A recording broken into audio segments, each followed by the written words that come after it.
Now we will see the impact of positive clock skew on hold equation. So in ideal case, clock 2, in ideal situations, it will be the rising edge will be here and then the rising edge will be here.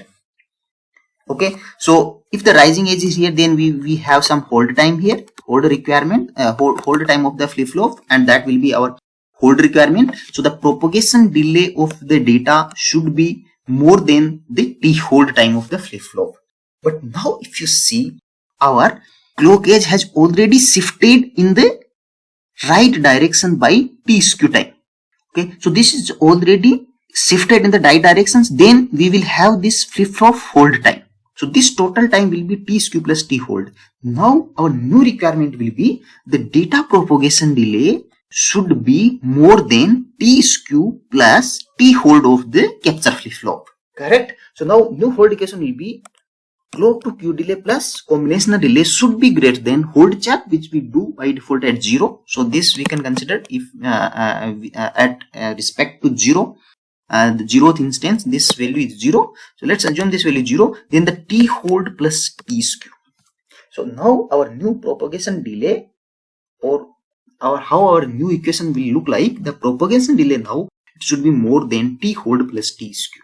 Okay. So here if you see the required time will be now this much time, this total time here, which is clock skew plus t hold time of our capture flip-flop. So here if you see the required time has increased by t skew.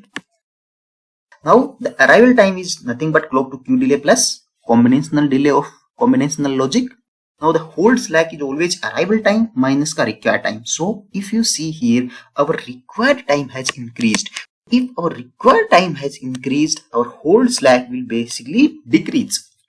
So if our hold slack will basically decrease, then there is good chances that this hold can go in the minus direction.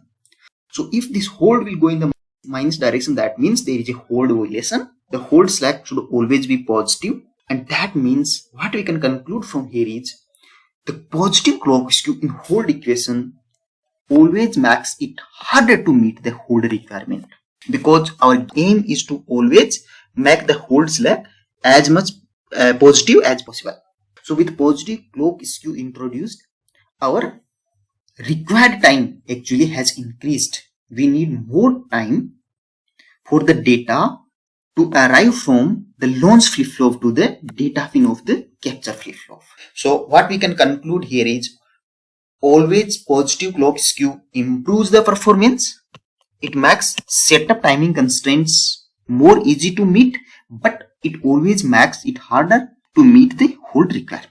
So hope the positive clock skew impact on the setup and hold timing equation is clear.